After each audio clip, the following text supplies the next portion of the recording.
Senate President Godswill Akpabio has asked members of the upper chamber to prioritize the passage of the 2025 budget and electoral reforms during the new legislative year.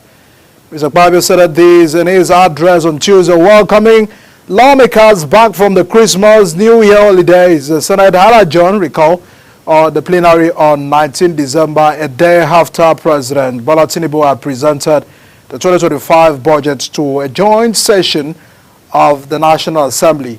The Senate President said that the budget is one of the utmost important issues of importance to the lawmakers, and that they should approach its consideration with patriotism. He made instances and concern about the continuous appearances of ministries, department agencies in respect to the defense of the budget. For the Senate to take it as an utmost priority, prioritizing those concerns to give Nigerians the best representation. Now they are back. It's 3 weeks after the break. The Senate has resumed prioritizing concern of President Tinubu's budget of 2025. A lot of expectation that will be coming from the National Assembly upon this resumption. Welcome everyone to Big Talk, live from Nigeria's seat of power, Abuja. My name is Adikan Michael. Tonight, we'll look back to the politics of Lagos State.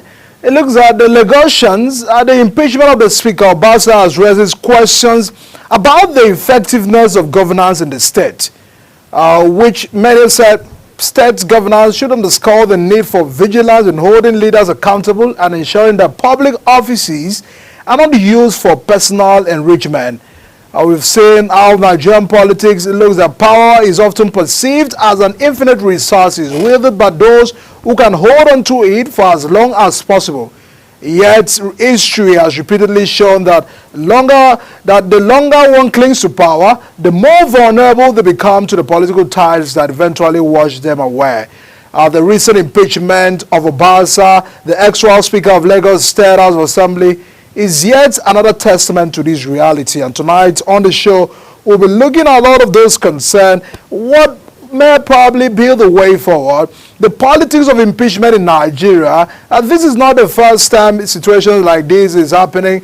If we had a case study of Lagos State politics, always looks at the moment where one begins to speak or challenges the status quo, there are always a lot of problems coming behind a person. Although the specifics of Obasa's impeachment, others say remain circumstances leading to his political downfall, issues of some allegations that have been given to him, and the fact that he had fallen out from his relationship with the governor of the state. But it really looks that those that are really having a concern, does it mean that Obasa had overstayed as the Speaker of the Lagos State? What went wrong? They didn't really see this coming. What should we learn, and how should this be a concern if it is politically motivated for his impeachment, just as what happened from the plenary?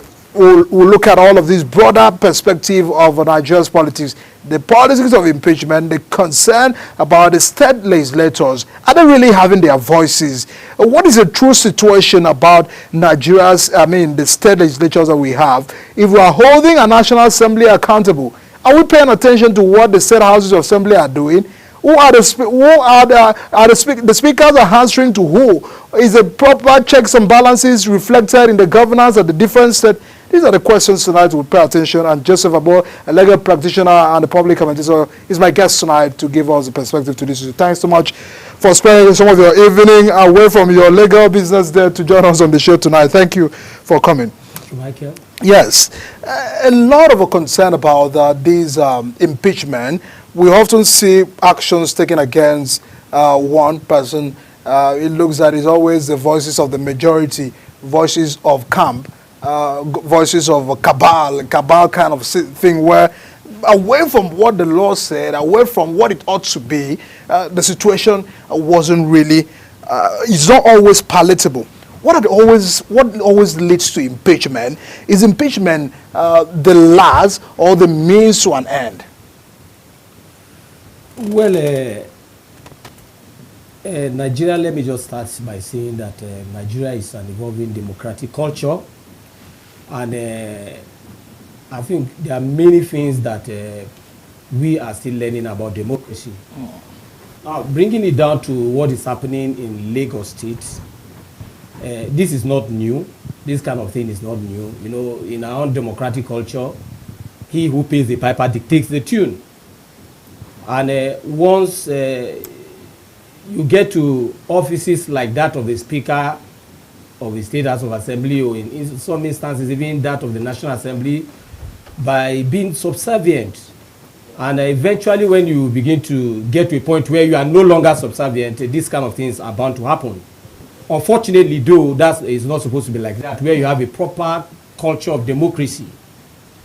The case in Lagos State is a case of the law, let me say, section 92, subsection 2C, empowers the State House of Assembly to have a speaker, to elect a speaker. One of the conditions where a man ceases to be a speaker of the State of Assembly is where he is removed from office by a two-thirds majority of the members of the State House of Assembly.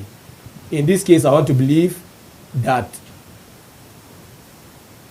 that particular provision of the law has been activated by the respective members of the state, Lagos State House of Assembly, and Obasa is removed as the speaker.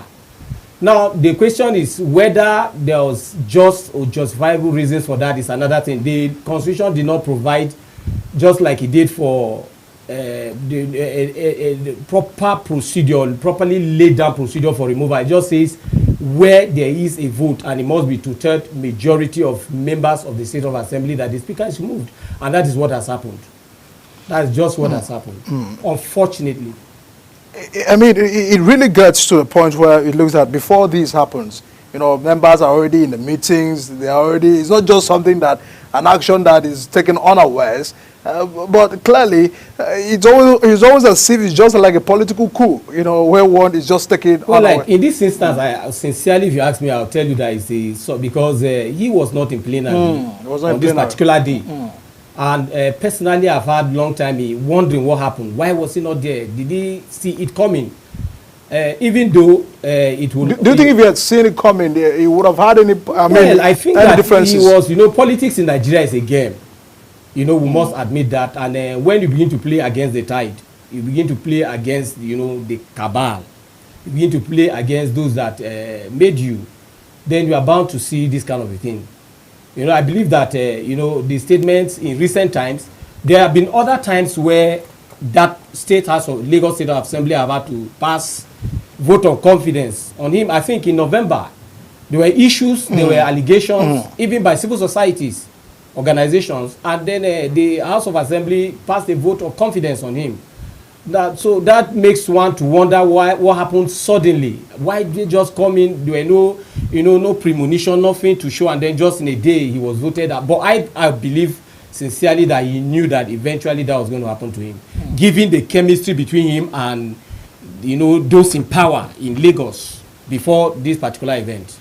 I mean, this really takes us to, I mean, we also understand that the deputy speaker then have just, you know, been elected to take over as the speaker. The speaker, substantive speaker. Yeah, he's not, well, he has been sworn as a speaker, so it therefore means that Obasa probably will still have to retain his seat as a member.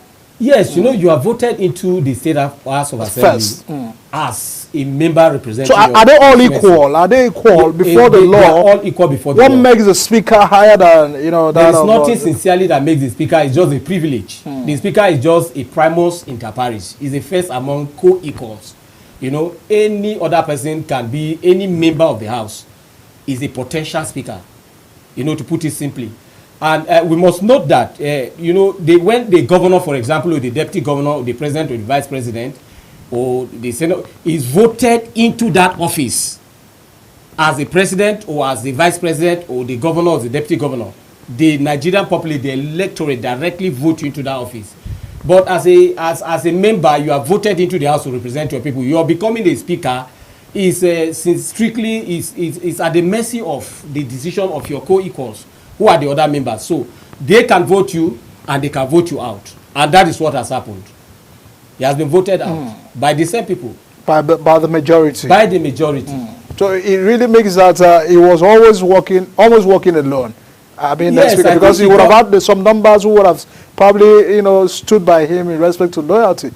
Yes, I think. And then this takes us to how did he become the speaker? Because for one to become the speaker, you still need the numbers of this person that impeached him. Yes, I mean that actually led to his impeachment. So it therefore means that some of these positions are always influenced by either Definitely, not only in Nigeria but in a lot of places. Politics is all about interest, class interest. What makes it bad is where the vast majority, the interest of the majority is not considered. So for this situation, will you say that this is the interest of the people of Lagos, or No, just the interest, this or does interest not of some simply persons? involve the interest of the people of Lagos. This has to involve the interest of the ruling class, which he is a part of. I think there's a falling out somewhere. It's just like a relationship that was very, very sweet initially that's done. So it's just like the marriage falling apart. I think that is what has happened. And then they wielded a sword. Unfortunately, has been voted taken out of where he had enjoyed. I've been a speaker of the Lagos State House of Assembly for 10 years. In fact, I think in history, he should be one of the longest serving speakers. Because when two elephants are fighting, they say is the grass will suffer. The grass has always suffered in Nigeria. If we're like now, this removal is not based on, strictly speaking, on performance, on the quality of representation. Because they have underscored that. I mean, he has it's not based. You can look at it that okay, this person is showing interest, is looking like trying to prepare to contest.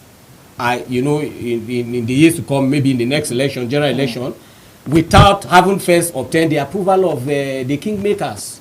If you ask me, that's my sincere opinion. So it's like playing against the rules. Definitely, they have the rules of the inner caucus of the ruling class. I believe that he has infringed on those rules, and they appropriately have wielded their sword, unfortunately. So, but he remains a member of the State of Assembly, and of course, it is politics. I believe that if he's able also to play the game, he should also have influence. And if, of course, he has been a good leader of his own people and a good representative of his own people, then his influence should be intact. So it clearly shows that, it's going to be a very long walk for him if he really has an ambition. Because let me take you to the statement from the governor. The governor has actually reacted. He has distanced himself in the impeachment. He's saying that it's clearly a matters of, it's a legislative matter. My hands are not really there. That he really having a concern, making those clarifications, and that this is actually nothing about me. The governor does not have in hand with those legislative matters. So it really shows that he has distanced himself from that action taken. But those that are really pointing some fingers, of accusation fingers, that when the governor came for the 2025 budget presentation, the speaker had delayed the governor for some hours, because part of this question they have raised for his impeachment is that he's a perpetual latecomer to plenary. They've also put instances like that. He's proud and all of those concerns painted that he kept the governor for some hours before he could probably take on that exercise of budget presentation. So in a way, but those that will say this is a legislative, this is executive, this is the judiciary, what is really the core values of when they say separation of power? Because when people understand by separation of power is that the judiciary should be hard on the legislative should be hard on the executive, and all of those parameters that can't get good governance to the people. So if they said on the grounds that the governor had delayed and the speaker had delayed the governor for some hours, it shows that what people are used to are always those responsive speakerships and all of those concerns. Exactly. You see, the House of Assembly should be an institution, ordinarily, independent of the executive. It should not be answerable to the executive. It should not ordinarily, the Speaker of the State of Assembly should not be bootlicking with the governor, sincerely speaking. But you see, our democracy is evolving. And like I often say, our system is basically a cultural. We have a core value system. In Nigeria, he that controls the economy, who is the executive, almost has it all, and they control everybody. You understand? So the action of the speaker, if he had kept the governor waiting, definitely would have been interpreted within the context of the kind of political system we practice as arrogance, sincerely speaking. And unfortunately, he has had to pay maybe in a hard way for that. You know, he who wants to remain in that kind of office must also know, must also possess the capacity to minister to the kingmakers or to people that are there ahead of him. And if I must also say, if you look at it, the hierarchy in Nigeria will have the hierarchy of office or offices. The speaker is the third person in that hierarchy as far as the state is concerned. The governor is the first person in the hierarchy. The deputy governor is the second person, and the speaker. There's some measure of honor, actually. However, it should not be such that once the speaker, the governor wakes up, and then for any act of omission or commission on the part of the speaker that makes him uncomfortable, then the speaker is removed. That's unfortunate. In that case, we know that we're practicing a kind of democracy where the house, the entirety of the house or the legislative arm is at the mercy of the executive. And that is the reason why so many things are not in order, because in that case there can be no check and balances. We had an example of the United States where Nancy Pelosi was on the president. She was on the president, but you can see nothing, at least that is where the check and the balances come in. But in this case, you cannot do it for long and survive and remain in your seat as the speaker, whether of the state House of Assembly or the National Assembly, sincerely speaking.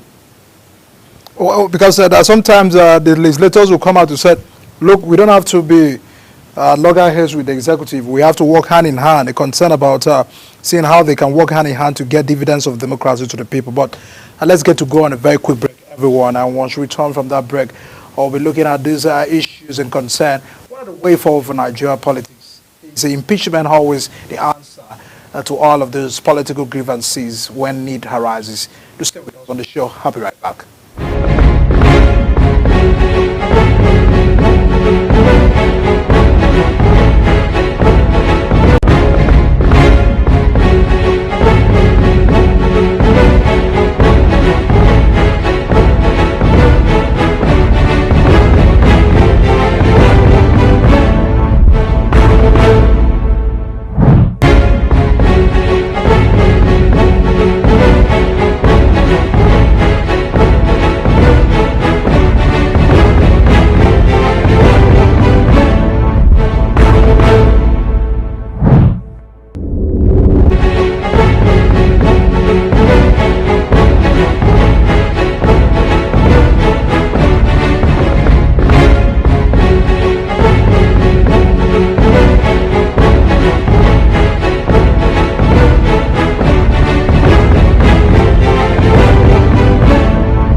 Many thanks everyone for still staying with us on the show. Big Talk. A lot of concern about the recent impeachment of the Speaker of Lagos State House of Assembly upon his some level of allegations against him. But away from those issues, we are paying attention to what does it really mean, because this is not the first time we're having this move.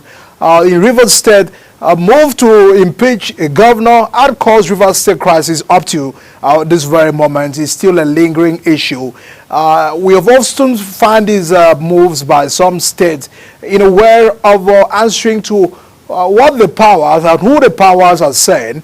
But a lot of some developments or other climes are those that are having a concern that what matters is about the people. What matters is about the interests of the people and not the interests of some few numbers or some individuals who probably disagree with some aspect of a governance or persons. But would this really affect the interests of the people? Would these impeachments set as a template for all the future states to follow? These are what we are trying to look at it tonight. Mr. Joseph, there are those that feel that when you overstay or staying too long, sometimes it's a problem. That the speaker, this is the third time he has been a speaker, from 2015 until 2025. So it's really a long time he has been. So would you say it's because he had overstayed in office, because they're also pushing that agenda? They were able to manage him all these years. They were able to manage his interests. They were able to manage his concern. Because we might not really say this is just the first time they have probably disagreed. So why now? Well, I don't think there's anything wrong with, in the legislature, a legislature can be there for as long as possible, as long as he's re-elected. You know, he was elected by his people, by his own constituency into the House of Assembly. And then at all the instances, 3 times, he was elected also by his fellow members of the state, Lagos State House of Assembly. He has spent 10 years there. I don't think there's anything wrong. It should not, his removal is not connected to his staying too long.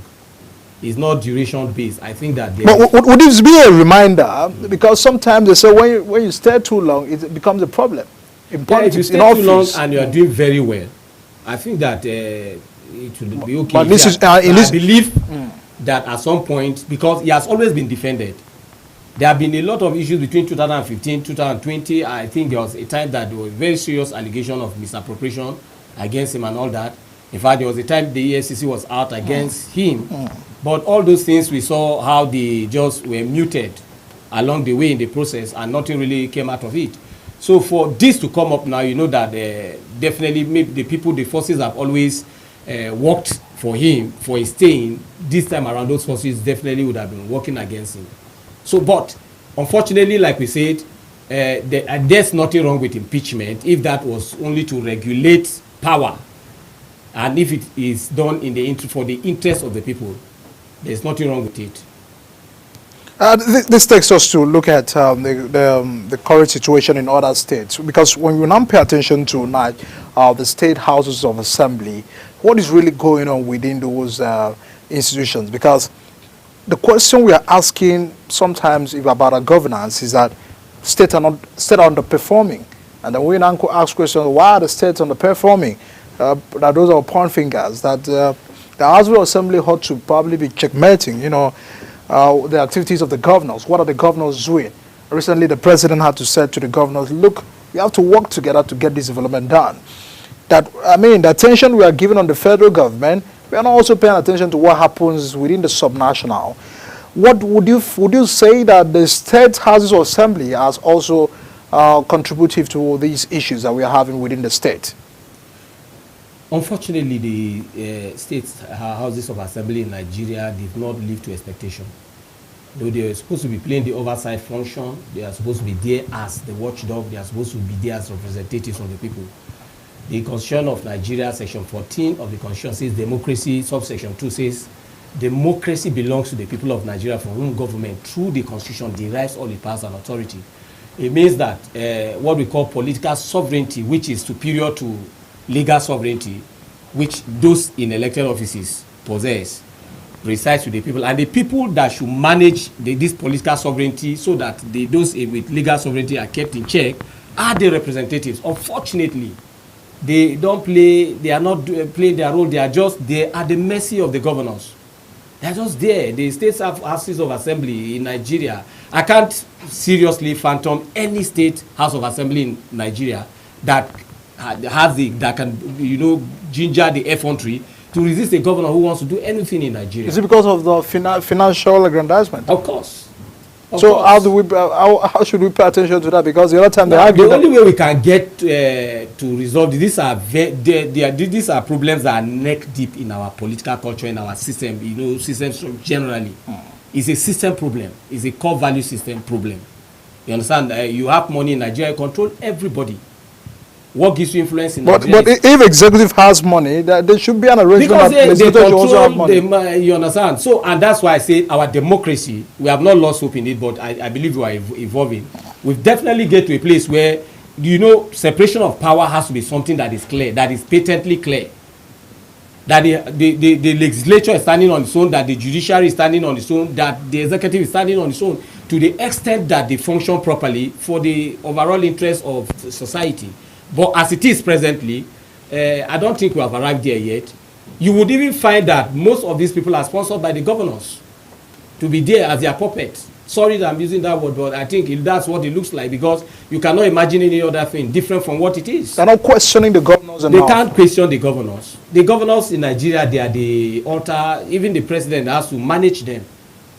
Unfortunately, that is how, because the moment they come together against you, cannot. So, and that's unfortunate. the state houses of assembly, there has to be something that would that should be done to make them rise up to their responsibilities. Their responsibility just making laws, oversights as well. No, they are, like we say, they are the representatives, the voice. Replica of what we have in National Assembly. Yes, they ought to be okay, this power belongs to me. We are the Nigerian populace. This power belongs to them. Like I cited section 2 subsection, section 14 subsection 2 of the Constitution. It says power belongs to the people of Nigeria. But these people, the 250 million Nigerians cannot march out or go out to do all this things. So they have elected people to represent them, to represent their interests, to be their voice, to speak for them. And these people, the first cadre of this representation is with those in the states houses of assembly, those in the National Assembly, and those in even the local government legislative arms. Unfortunately, our kind of system is barely driven a lot of times, and for personal interest and personal aggrandizement, clearly over time from history, you see that these people don't do what they ought to do, because the moment they are buyable. Politicians in Nigeria are buyable, and that's unfortunate. And that's why principle, the moment you can be bought, principle is excluded, and that's why we have whatever that we have in the system. Because the recent actions of Edo State House of Assembly to suspend local government chairman was also drawing a lot of concern. The State House of Assembly interfering within the matters of the local government. And that is great. That is sad. How effective is the local government? The local government system in Nigeria totally have been put in abeyance. They have been put somewhere hanging, unfortunately. The power is supposed to be at the federal level. We have the 3 tiers of government. You have the federal, the state, and the local government. There's some measure of governance, and the positive impact of governance that can only be conveyed by the local government structures. Unfortunately, that has been put in abeyance. Every time, the local governments are at the mercy of the governors. But like I said, it's a system problem. It has been there. But we have to deliberately, there has to be a deliberate effort. We have to identify these problems and deliberately work our way out of it as a people. And you're talking about the Edo State, this is democracy. Like that particular section, it says sovereignty belongs to the people of Nigeria. Nigeria shall be a democracy governed according to the principle of democracy and social justice. It shall be a federation governed according to set principles, as itemized, clearly provided under the law. But the law strictly is not being followed when it comes to the local government system in Nigeria. From 1976, when the military government began to tamper, the Murtala, looking back to history, went into the local government, tampered with it. The local government systems in Nigeria has not really been what it should be. It should be a tier of government that exists on its own. Like the state. Like the state. Like the federal. Well, but that's not what it is. The state are afraid. If we leave the local government, who are we leading? No, but the state governors or the state government should not be afraid, because you are elected into office by virtue of the constitution, by virtue of the law. Just like the local government chairman is elected. But because we've used methods that are unconventional over time to turn the local government system into, it's just a conduit pipe for harvesting the public funds by most of the times by governors. There are instances where, on record, these things cannot be hidden, where they are just giving the local government chairman, or they are just giving handpacks at the end of the month. There used to be a system where they called the chief, many states before now, they had what they call the local government and chieftaincy affair. The state should not have that. The local government and chieftaincy affair. The local government is a government on its own. So I don't see, just like imagine the federal government having a ministry for state government. It doesn't make sense. There's no logic in that arrangement. There's no logic. So in those states, some of these ministries, get to they oversee local government, Ministry of Local Government and Chieftaincy Affairs for what? You can acceptable. You can have a Ministry of the Chieftaincy Affairs, but why local government and Chieftaincy Affairs? You have in fact, instances where you have the joint JAC. You have the Joint Account Committee in states. That's what they're still advocating for. You understand? The money should go from the federation account. The constitution is very clear on this. What belongs to the federal government should go to the federal government. What belongs to the states should go to the states, and what belongs to the 774 local governments in Nigeria should go to them. And then there should be a system in place where, you know, these leaders at the local governments, the state governments, and level, and the federal government, they are accountable. You know, they should give account of their stewardship of the, you know, they should give account of what they do with what is given to them at the end of every month. What comes to them in terms of the funds that come to them from the federation account, or what comes to them from the different avenues where money funds are generated for the local government or the state. But you see, that's not what is happening. It's a whole messed up system, sincerely speaking.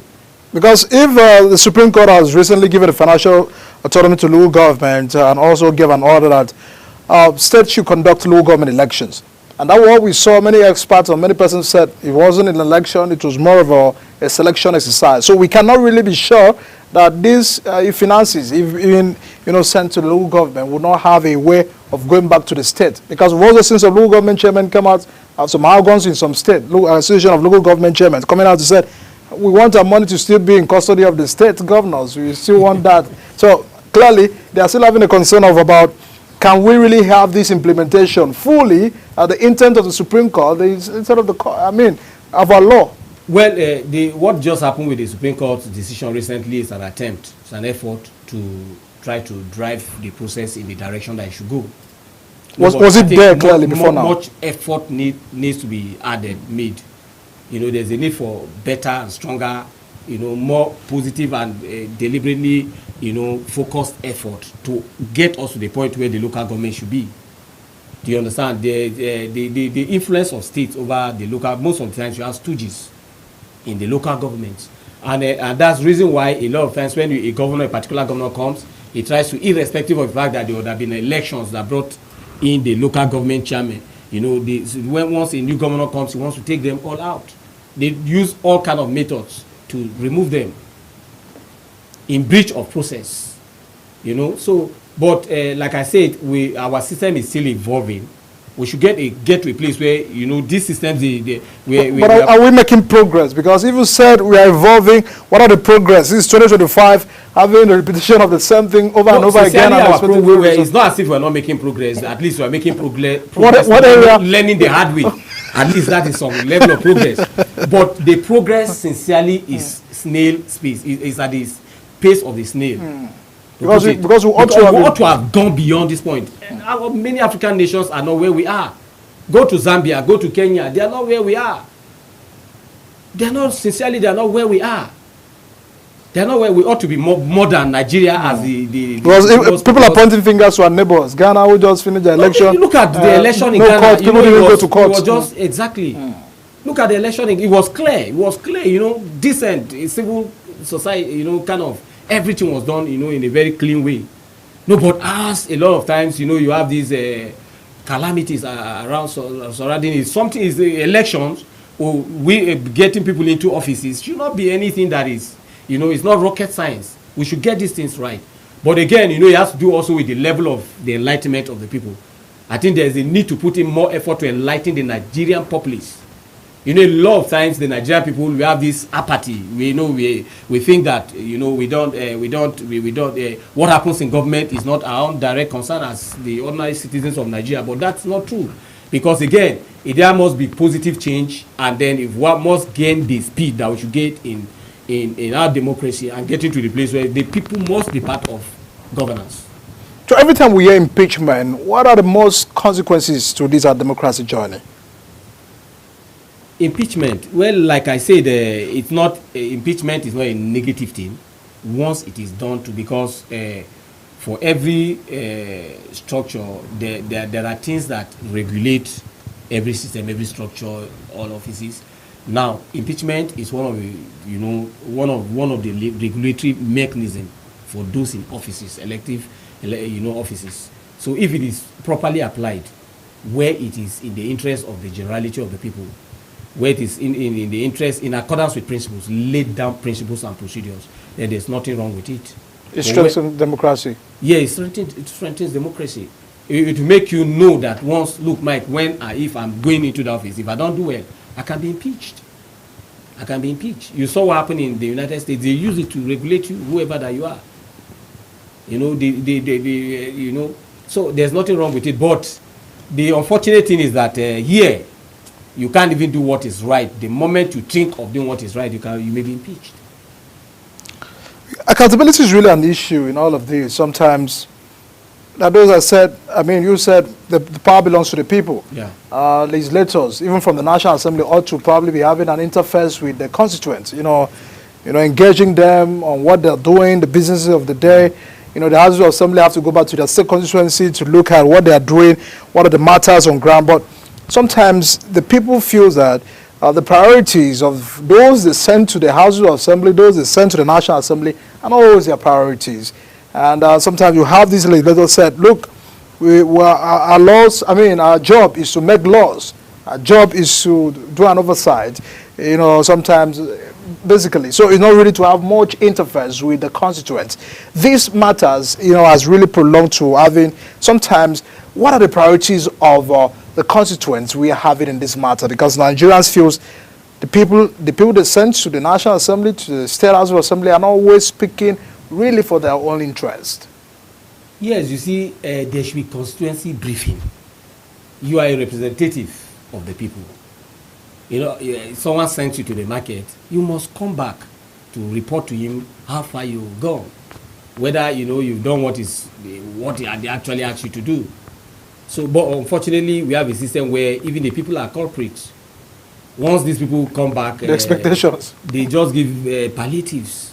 Are they afraid of expectation? I mean, the legislators. The In fact, expectation we of the had people. an instance where I was with an honourable member, a member of the House of Representatives, and I went for a court matter, and all through our journey, he was receiving calls from one begging my wife is, and I wondered, I asked him, is this how you live? He said yes.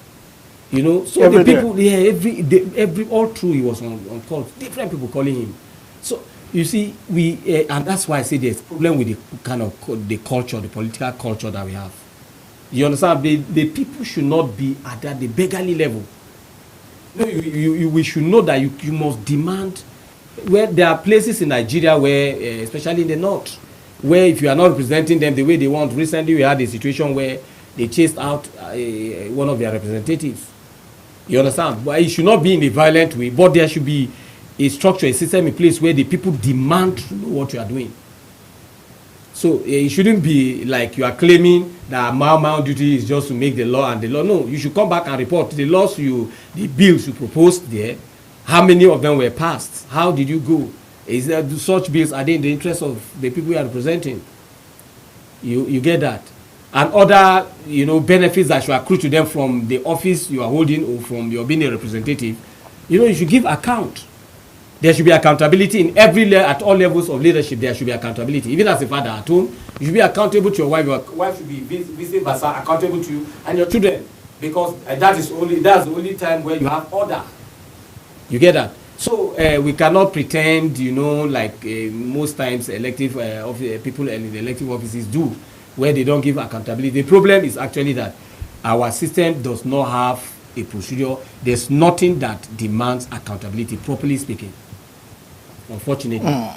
I mean, the reason I asked that question was, I mean, the follow-up to, we also hear of constituency projects, you know, what really belongs to the people. Sometimes we've seen budgets. You recall what happened at the last time where senators were given allegations. What was given to me, the location of my constituency project is not what he had. You know, the controversy of the 2024 budget. And now that we have even the 2025 budget in front of us, every time we hear of constituency projects, year in, year out, but if you take a walk to some of these constituencies, you find that some of those things are not fully, you know, implemented. So this gets to questions of, does it give room for the legislators who have any business with contractors, or what have you? A lot of times, you know, when these things are created, you know, in our instance, they are misused as avenues for personal enrichment. That's the truth, because if from 1999 till date, if all representatives, both at the federal, the state, and all the other tiers of government, if they were actually implementing their constituency projects, they will have a lot of things. You know, they will definitely have development all over. But you see that that's not what happens. But again, like I said, there's a contributory factor also on the side of the people. A lot of times you have where people demand petty things from their representatives, where they should be demanding the real things. Maybe somebody is giving, your project should be like building a cottage hospital for your local constituency of your people. Instead of doing that, they just give hand packs, rice, 2 noodles, of all those kind of things, and then the people are settled, they are satisfied. So, but it ought not to be like that. If it were a system that is developed, it will just not go. It will be you'll be autopiloted, and it will go on a natural course. You're a representative. You do this, you do that. But if you look at it, strictly speaking, you see that a lot of times in Nigeria they talk about the issues of vehicles, the issues of furnitures of representatives. Every year they even occupy a larger chunk of of the whole cake, more than compared to what will benefit the people. Because that really have an issue. People said, do you have to buy spoon every year? Exactly. Do you have to buy the kind of SUVs and all that? We are talking about cutting down the cost of governance, so that there are a whole lot of things that are bedeviling the people. There are issues that beset the Nigerian people. There's gross poverty. The current economic conditions, they are not favorable to the Nigerian people. Ordinarily, where you have a responsive and a responsible class of leadership, the attention right now should be on how to assuage, the plight of the people, how to make things work. Maybe you have a situation where you're a representative, you are buying shuttle buses, for your constituents. You may have a situation where you do things that will mitigate the hardship, the economic hardship for your constituent. But you see, practically speaking, if you look at it, in most instances, that's not what's happening. A lot of concern. It really takes us to the conclusion of the fact that some of these politics are politics of impeachment. A concern of about always motives to remove one in a haste is always to have an easier path. Sometimes you do not want anything to, resist the cabal or aware of or be standing as a stumbling block. But what really matters to Nigerian people is the fact that, is this really for the interest? Cast your mind to Rivers State, when they started move to impeach the governor, which has degenerated to what we are having as a crisis being on. We don't even know when this matter will be put to rest, because he may say that it's becoming a 2025 looming day for judiciary. Recently, there have also been warned from some quarters of the judiciary that they should resist issue of conflicting court orders in a way of settling all of these matters. In a way, some of these moves, when it's politically motivated, because I still takes you back to the fact that if it's politically motivated, it does not in any way get to means well for the people. Do you agree with that? Yes, you see, every politics is all about interest. You understand? It's all about interest. Whoever goes for, an elective office, whoever ventures into politics, is doing so because ordinarily should, protect. It should be for the interest of the people he represents. Ordinarily. What makes it bad? What makes the interest bad is if it is the interest of a fewer class, the ruling class. That's what makes it bad. But now the case in Rivers State, you can see that I'm really, really excited with what is playing out in Rivers State, because, okay, look at it. The people of Rivers State, they are actually supporting the governor. One of the struggle, one of the sources of strength for Fubara is the fact that the elders of Rivers State and the vast majority of the people of Rivers State, they are standing with the governor. You understand? They are standing with him. So, like you say, definitely, of course, there are two elephants fighting. The political godfather and the political godson, they are fighting. It's a battle. But what is playing out definitely is going to, at the end of the day, I see that the people of Rivers State in the longer run will benefit. There are many things that you can see the government in that state doing now, because they just have to do so to keep the people on their own path. They have to do so to keep them on their own path. So would you say this is also a wake-up call for the more political journey in Lagos? This action that have been taken? Well, many things are going to happen in Lagos. Already this impeachment has sent shockwaves. But I don't see. Lagos politics is under control. Yes, I don't see those that because said it was a very well calculated, impeachment yesterday. No crisis, no drama. Compared to other states. Lagos State has a cone structure of leadership. Yes, power devolves from from the top. They have a structure. It may not be conventional. There are people that are obvious, clearly, patently in control of the state. So once you are not playing according to that structure, once you are offending that structure, then definitely you have your way out. We have a situation where a sitting governor could not win his election coming back because I'm sure he didn't play the game according to the rules of the game set by the Lagos State ruling class. So I don't see the situation in Lagos. I think that if you ask me, I'll tell you, I believe it's under control. It's under control because the powers that be there, the godfathers there, definitely. They call the Governor's Advisory Council, the GAG. There is a Governor's Advisory Council in Lagos State is a very strong influence in Lagos State. So Lagos State has a system they are put in place. Like I said, democracy has to evolve. If it's happening in other places like that, eventually you get to a place where once these cultures, once they evolve and they are institutionalized, then you have a system. So already in Lagos State, you can see that they have a system. You have to play your game according to that the rules of governing that system. Otherwise, they will show you the way out. Is this really for the interest of the people? Well, if they are delivering on the good governance. If they are delivering on, yes, at least there's order. But if you are not giving room for other persons to also come in and also contribute. You see, there's order. If you look at it now, that state, people have a way they are sent to leadership. And sincerely, if you ask, I'll tell you that in recent, what the current leadership of Lagos State, they've not done too badly, and sincerely speaking, compared to so many other places in Nigeria, they have not done very badly. But of course, they have a system that is in place. So whoever plays politics in that state, I'm not advocating for godfatherism. That's not what I'm saying. What I'm saying is that they have a system. They have the elders. They have the people that determine, the people that choose who is to be a. But as long as that is being done for the good, for order to reign, for the good governance of the state, I don't have any grounds against it. A lot of big concerns right there, Joseph, about the legal practitioner and the public commentator. Thanks so much for sharing some of your concern with this development. We do hope that there may be a proper template in getting the dividends of democracy to the people. As some Lagosians are also raising concern, what does this really mean?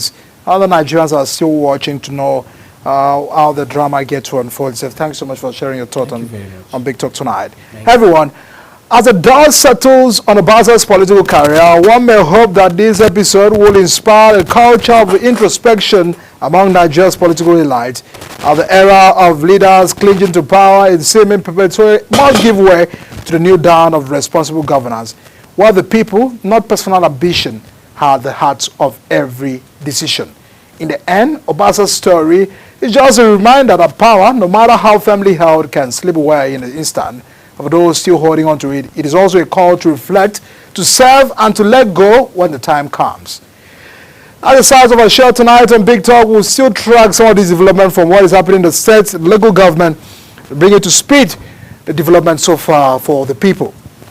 My name is Edikan Michael, and this is where we wrap it up tonight. See you again tomorrow. Join us for another edition where we'll come up with another factor surrounding the People's Democratic Party. The crisis it looks at is how really affecting the region. A lot of concern about what really is happening within the People's Democratic Party. We'll try as much as possible to extract those development and concern within the party.